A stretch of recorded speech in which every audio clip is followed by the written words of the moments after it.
जब हम लोग क्रॉप प्रोडक्शन करते हैं तो कुछ बेसिक प्रैक्टिसेस जो हैं वो करने पड़ते हैं। जैसे अगर आप लोगों ने अपने घर वगैरह बागान वगैरह में कुछ अगर आप लोगों ने पेड़ पौधा लगाया होगा तो आप देखते हो कि एक रेगुलर मेंटेनेंस आप करते हो।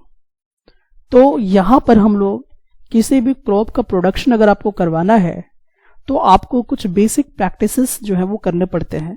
तो यहाँ पर हम लोग जानेंगे कि वो क्या क्या ऐसे बेसिक प्रैक्टिसेस होते हैं क्रॉप प्रोडक्शन के लिए, और उसको फिर हम लोग डिटेल में भी यहाँ पर समझेंगे। लेकिन आगे बढ़ने से पहले हम लोग एक प्रश्न का जवाब ढूंढेंगे।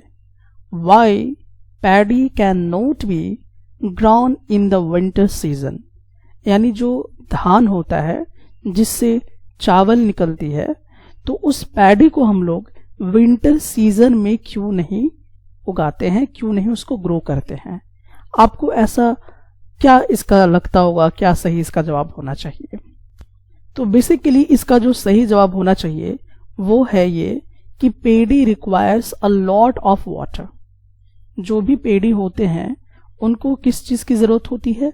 वाटर की जरूरत होती है।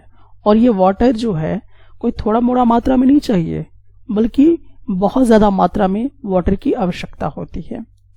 और जब बरसात का समय होता है तो हमें भरपूर मात्रा में क्या होता है? पानी मिलता है, वाटर मिलता है।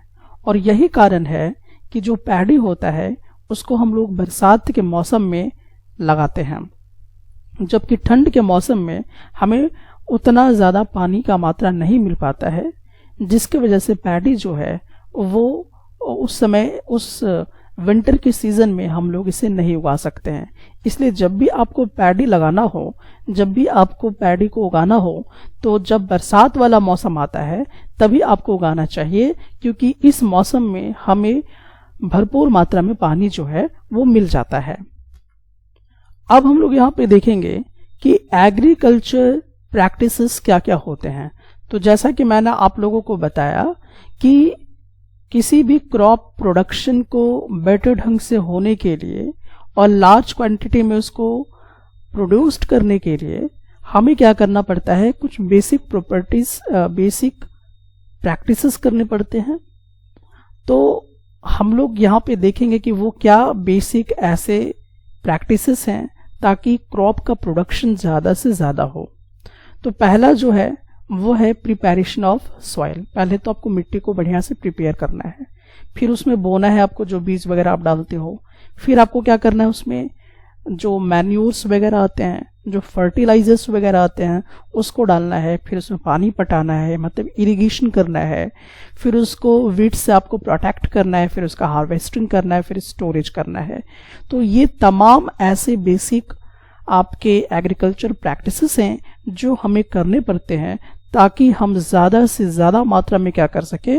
क्रॉप का प्रोडक्शन कर सके। अब इसी को हम लोग डिटेल में समझेंगे। अब हम लोग यहाँ पे पढ़ेंगे प्रिपरेशन ऑफ सॉइल, यानी कि अगर आपको क्रॉप प्रोडक्शन करवाने हैं तो सबसे पहले आपको क्या करना पड़ेगा? सॉइल को, जो मिट्टी होती है जमीन की, उसको अच्छे से प्रिपेयर करना होता है। अब मिट्टी को अच्छे से प्रिपेयर करना होता है, इसका क्या मतलब है? इसका मतलब ये है कि जो मिट्टी है, अभी हम लोग देखेंगे इसमें प्रिपरेशन के बहुत सारे ऐसे मेथड्स आएंगे। तो यहाँ पर क्योंकि जितनी भी क्रॉप प्रोडक्शन होती है वो सब तो मिट्टी पर आधारित होती हैं, तो मिट्टी को प्रिपेयर करना होता है। तो पहला काम क्या होता है? तो इम्पॉर्टेंट टास्क आपका ये होगा कि आप क्या करें? मिट्टी को टर्न करें और उसको लूज कर दें। इस पॉइंट को दिमाग में रखिएगा, ठीक है? तो मिट्टी को क्या करना पड़ेगा? टर्न करना पड़ेगा, यानी पलटना पड़ेगा मिट्टी को, और फिर मिट्टी को लूज करना पड़ेगा। तो ये एक बहुत ही इंपॉर्टेंट पॉइंट है। अब ऐसा करने से क्या लाभ होने वाला है, क्या फायदा होने वाला है? तो ऐसा करने से जब आप मिट्टी को पलट देंगे और मिट्टी को काफी लूज कर दोगे, तो जब मिट्टी लूज हो जाएगी तो जो भी आपके चीजें, जो भी क्रॉप्स वगैरह आप लगाओगे ना, तो उसके जो रूट्स होंगे, वो रूट्स क्या होंगे? वो मिट्टी के अंदर बहुत अंदर तक जा सकती है, बहुत अंदर तक पेंटरेट हो सकती है, बहुत अंदर तक घुस सकती है। तो पहला चीज तो ये हो जाएगा कि जो भी फसल आप लगा रहे हैं उस फसल का जो रूट्स है, जो उसके जड़ें हैं, वो ज्यादा से ज्यादा मिट्टी के अंदर चली जाए। और ये तभी पॉसिबल है जब आपकी मिट्टी क्या रहे? लूज हो जाए। मिट्टी आपकी ढीली हो जाए, तभी ये पॉसिबल है। और क्या फायदा होगा इससे? और फायदा ये होगा कि जब मिट्टी आपकी लूज होगी तो ये लूज मिट्टी क्या अलाउ करेगा?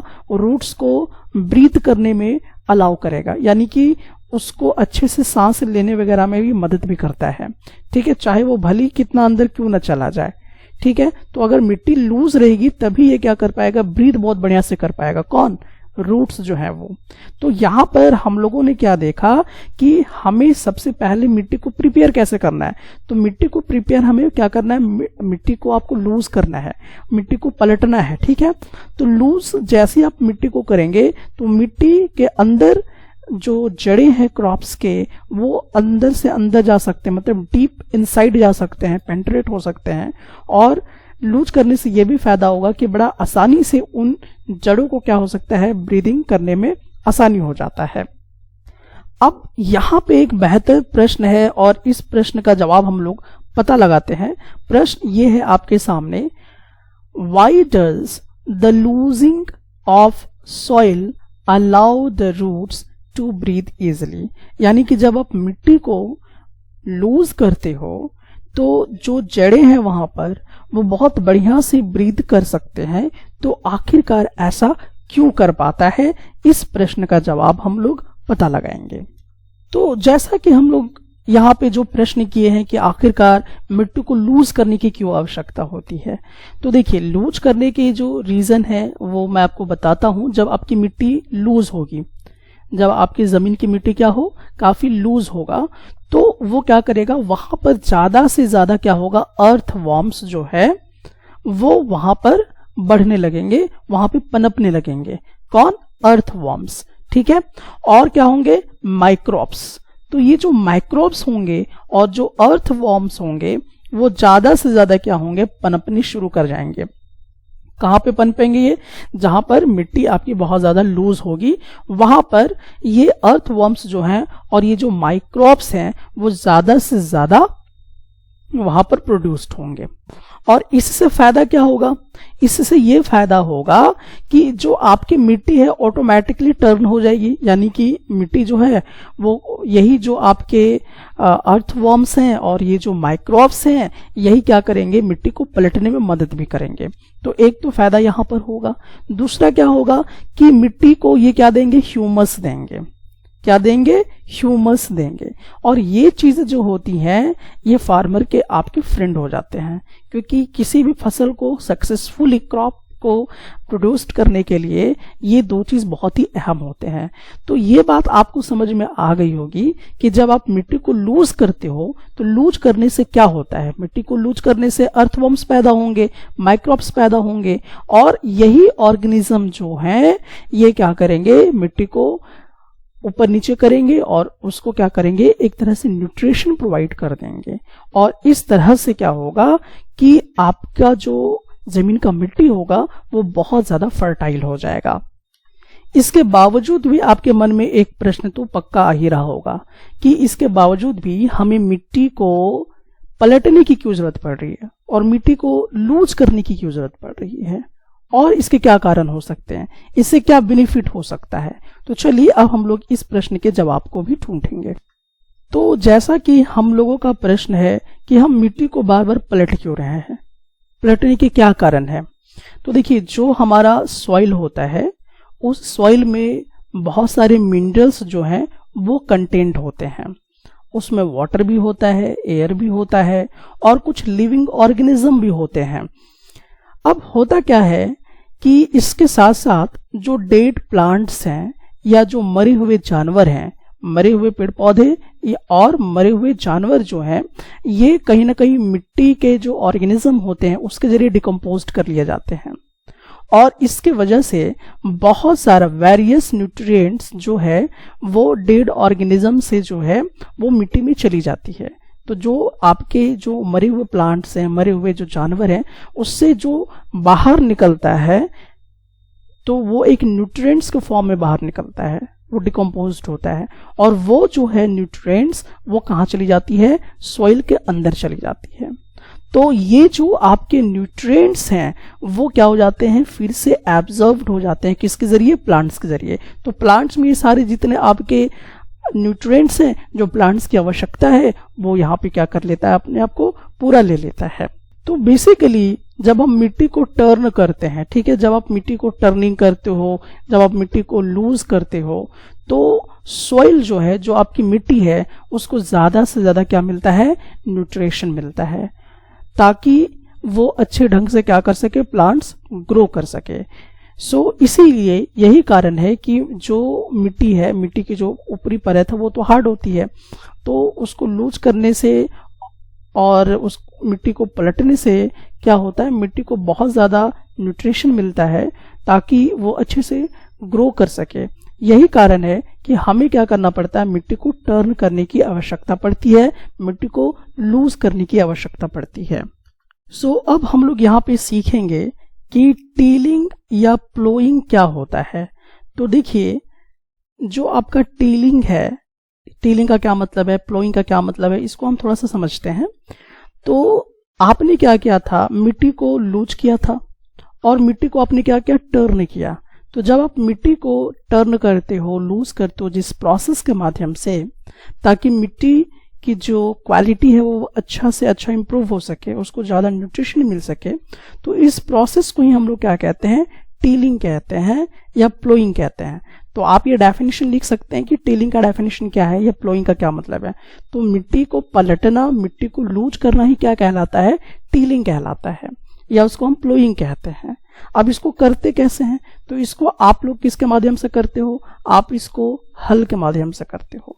और ये जो हल होते हैं वो लकड़ी के भी बने होते हैं, और ये आयरन का भी हल जो है वो बना होता है। जैसे ट्रैक्टर वगैरह में आप देखते होंगे, उसमें हल टाइप का जो लगा हुआ वो आयरन का बना होता है, और बैलगाड़ी वगैरह से जो चलते थे तो वो लकड़ी का बना हुआ होता था। तो हल के माध्यम से हम क्या करते हैं कि मिट्टी को पलटने का काम करते हैं, उसको जोतने का काम करते हैं, अपने खेतों को, अपने मिट्टी को, ठीक है। लेकिन अब होता क्या है कि अगर मान लीजिए कि आपकी जो मिट्टी है वो बहुत बहुत बहुत ज्यादा ड्राई है, बहुत सूखी हुई है, तो वो समय पे आप अगर हल चलाना चाहेंगे तो हल नहीं चल पाएगा। तो ऐसे सिचुएशन में करना क्या पड़ेगा, सबसे पहले तो आपको उसमें क्या करना पड़ेगा, पानी वगैरह देना पड़ेगा, वाटरिंग करना पड़ेगा, ठीक है। पानी वगैरह देने के बाद ही आप क्या कर सकते हो, उसमें हल वगैरह चला सकते हो, आप अपने बागान या जो भी खेत है उसको आप जोत सकते हो। लेकिन आप इसमें देखते होंगे कि जब मिट्टी सूख जाती है तो उस समय बहुत सारे दरार आ जाते हैं, मिट्टी के सरफेस पे क्या हो जाते हैं, बहुत सारे दरार आ जाते हैं, यानी कि जो आपकी जमीन है वो फट जाती है, क्लम्प्स हो जाती है, यानी कि उसको हम लोग क्रम्प्स कहते हैं। तो वो क्रम्प्स पहले आपको क्या करना पड़ेंगे, पहले तो उसको पूरा लेबल करना होगा, लेबल करके पूरा मिट्टी भरना होगा, ठीक है। तो उसको हम लोग कहते हैं लेबलिंग। जब आप मिट्टी को पूरा समतल करते हो तो उसको क्या कहते हैं, लेवलिंग कहते हैं। तो लेवलिंग जो है ये बहुत ज्यादा बेनिफिटेड होता है, किसके लिए, तो ये बेनिफिटेड है ताकि आप जो भी चीजें वहां पर लगा रहे हैं, जो भी बीज लगा रहे हैं, वहां के लिए आपको वो जो है बहुत ही बेनिफिटेड होता है। साथ ही साथ जब आप उस खेत या उस बागान में क्या करते हैं, पानी वगैरह पटाते हैं, इरिगेशन वगैरह करते हैं, तो भी लेबलिंग करने से क्या होता है कि बहुत ही ज्यादा उस मिट्टी को फायदा पहुंचता है। और ये जो लेवलिंग जो है ये किसके माध्यम से हम लोग करते हैं, तो इसको किया जाता है लेवलर के थ्रू। तो किसके थ्रू आप लेवल करते हो, तो लेवल जब भी आप जमीन का करते हो तो उसको हम लोग क्या कहते हैं, लेवलर कहा करते हैं। और इस लेवलर के माध्यम से क्या करते हो, जो आपके जमीन फटी हुई है, जो यहाँ वहां है, जमीन उबड़ खाबड़ है, तो सबसे पहले उसको हम क्या करते हैं, लेबल करते हैं, और लेबल करके उसको हम लोग क्या करते हैं, अच्छे से मिट्टी को टीलिंग कर देते हैं। टीलिंग कहने का मतलब कि अच्छे से आप उसको क्या कर लेते हो, समतल करके वो मिट्टी को प्लेट वगैरह करके उसको बेहतर आप बना लेते हो। यही नहीं, जब मिट्टी को हम लोग क्या करते हैं, समतल वगैरह बढ़िया से कर लेते हैं, अच्छे से टीलिंग प्रोसेस वगैरह भी अगर हम लोग जब कर लेते हैं, तो कभी कभी ऐसा भी हम लोग करते हैं कि टीलिंग करने से पहले, यानी कि मिट्टी को पलटने से पहले हम लोग क्या कर लेते हैं, कुछ मैन्योर को वहां पे क्या करते हैं, ऐड करते हैं। मैन्योर समझते हैं, यानी जो फर्टिलाइजर्स होते हैं, ताकि मिट्टी को ज्यादा से ज्यादा क्या मिल सके, न्यूट्रिशन मिल सके और आपकी उपजाऊ मिट्टी बन सके।